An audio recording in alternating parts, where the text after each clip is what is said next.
Hello दोस्तों, मेरा नाम है संग्राम और आज है 11 मई 2026। तो चलिए दोस्तों देखते हैं क्या हाल है हमारे पोर्टफोलियो का। देखते हैं क्या हाल है हमारे पोर्टफोलियो का। सबसे पहले दोस्तों देख लेते हैं हमारा जीरोधा का ट्रेडिंग अकाउंट क्या कहता है। दोस्तों देखा जाए तो निफ्टी बैंक हमारा 800 से 900 पॉइंट के करीब गिरा हुआ है, जो कि हमारा 1 से 1.5% के बीच में है। निफ्टी 50 हमारा 270 से 280 पॉइंट के करीब गिरा हुआ है, जो कि 1.5% के करीब है दोस्तों। तो ओवरऑल देखा जाए तो आज एक रेड डे है दोस्तों, जैसा कि मुझे लग रहा है आज एक बेरिश डे होने वाला है दोस्तों। तो चलिए दोस्तों इंडिविजुअल स्टॉक्स का हाल देख लेते हैं। विमप्लास्ट हमारा 1 से 2% के करीब गिरा हुआ है। एलटी फूड्स हमारा 2% के करीब गिरा हुआ है। पीरामल फाइनेंस हमारा 3 से 4% के करीब गिरा हुआ है। यूपीएल हमारा 1 से 2% के करीब बढ़ा हुआ है। टाटा स्टील हमारा 0.5% के करीब गिरा हुआ है। वेदांत हमारा 0.5% के करीब गिरा हुआ है। जनरल इंश्योरेंस हमारा 1% के करीब गिरा हुआ है दोस्तों।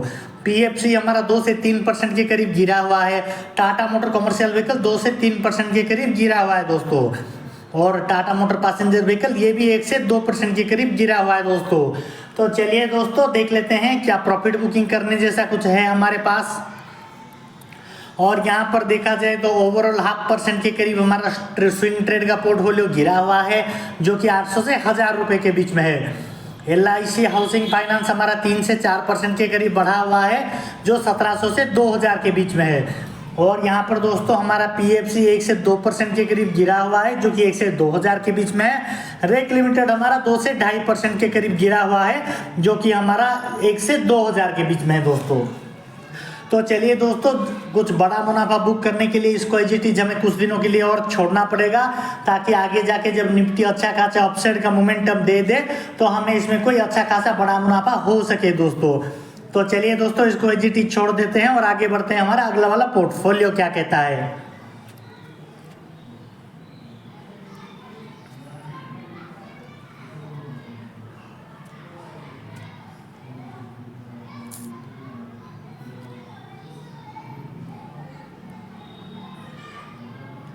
तो ये है दोस्तों हमारा कोटक न्यू का पोर्टफोलियो, जिसमें हमारा 7 to 8,000 के करीब प्रॉफिट बढ़ा हुआ है, जो कि हमारा ओवरऑल 15 to 16% के करीब हमारा रिटर्न देखने को मिल रहा है दोस्तों। और यहाँ पर दोस्तों इंडिविजुअल स्टॉक्स की बात करें तो एलटी फूड्स हमारा 17 से 18,000 के करीब बढ़ा हुआ है, जो कि 68 to 69% के करीब है। विमप्लास्ट हमारा 39 to 40% के करीब गिरा हुआ है, जो कि 9 to 10,000 के करीब है। तो ओवरऑल ये भी धीरे धीरे अच्छा खासा परफॉर्म कर रहा है दोस्तों, डरने की कोई बात नहीं है। तो चलिए दोस्तों आगे बढ़ते हैं, हमारा अगला वाला पोर्टफोलियो क्या कहता है।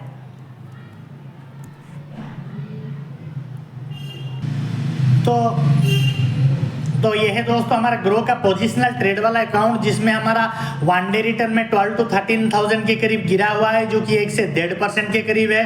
टोटल रिटर्न्स की बात करें तो 15 to 16% के करीब हमारा गिरा हुआ है, जो कि 1 से 2% के बीच में है। और यहाँ पर दोस्तों इंडिविजुअल स्टॉक्स की बात करें तो रेक लिमिटेड हमारा 6 to 7% के करीब गिरा हुआ है, जो कि हमारा 34 to 35% के करीब है, 34 to 35,000 के बीच में है।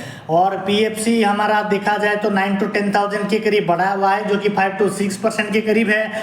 ONGC हमारा 8 to 9% के करीब 8 to 9,000 के करीब हमारा बढ़ा हुआ है, जो कि 5 to 6% के करीब है दोस्तों। तो चलिए दोस्तों देख लेते हैं हमारा म्यूचुअल फंड्स का क्या हाल है।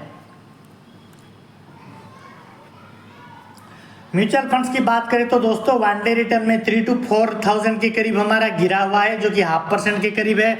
ओवरऑल रिटर्न्स की बात करें तो 3 to 4% का हमें कंपाउंडिंग रिटर्न देखने को मिल रहा है, जो कि हमारा 50 to 51,000 के करीब है। और दोस्तों इसका XIRR पॉजिटिव में आ गया है दोस्तों, 3.13% का पॉजिटिव XIRR हमें देखने को मिल रहा है दोस्तों। तो हाल फिलहाल के लिए हम इसमें कोई चेंज नहीं करेंगे दोस्तों, इसको एजिटी छोड़ देते हैं। चलिए दोस्तों आगे बढ़ते हैं, हमारा अगला वाला पोर्टफोलियो क्या कहता है।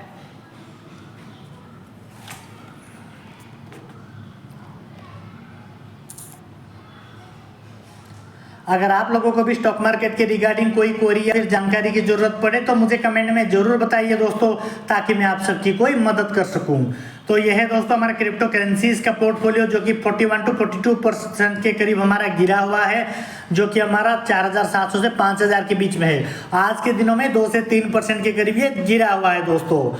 तो चलिए दोस्तों, जैसे कि आप सबको पता ही होगा ये सब लॉन्ग टर्म की चीज़ें हैं। जब तक 5-10 साल तक हम इसको होल्ड नहीं करेंगे तो कोई अच्छा खासा क्रिप्टो करेंसी हमारे हाथ लगेगा ऐसा एक्सपेक्ट नहीं कर सकते। तो चलिए दोस्तों आगे बढ़ते हैं। हमारा एंजल वन का इन्वेस्टिंग अकाउंट क्या कहता है।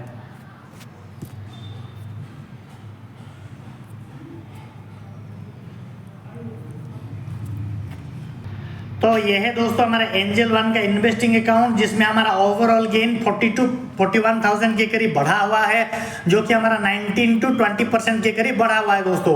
और दोस्तों यहाँ पर म्यूचुअल फंड की बात करें तो 7 to 8% के करीब ये बढ़ा हुआ है।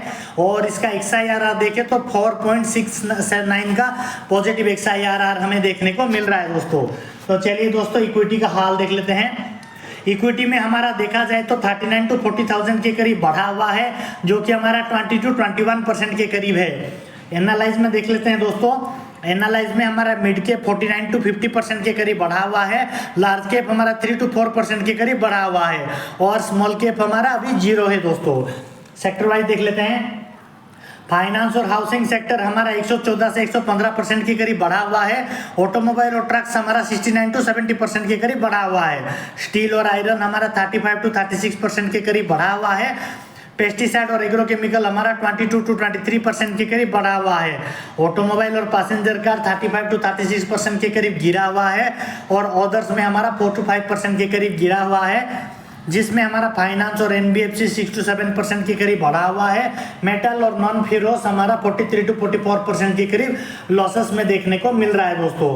तो चलिए दोस्तों इंडिविजुअल स्टॉक्स का हाल देख लेते हैं। पिरामल फाइनेंस हमारा 114 से 115% के करीब बढ़ा हुआ है।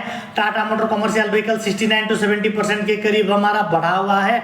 टाटा स्टील हमारा 35 to 36% के करीब बढ़ा हुआ है। UPL हमारा 22 to 23% के करीब बढ़ा हुआ है। PFC हमारा 9 to 10% के करीब बढ़ा हुआ है। जनरल इंश्योरेंस हमारा 2 to 3% के करीब बढ़ा हुआ है।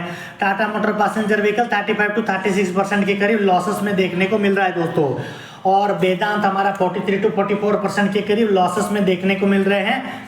ये वेदांत हमारा लॉसेस देख रहे हैं क्योंकि हमारा डिमर्जर जैसे ही डिक्लेयर हुआ है, वेदांत और आयरन ये सब जो देख पा रहे होंगे, ये डिमर्जर का शेयर डिक्लेयर हुआ है दोस्तों। जब हमारे खाते में ये सब आ जाएंगे तब हमें अच्छा खासा बड़ा मुनाफा देखने को मिल जाएगा दोस्तों।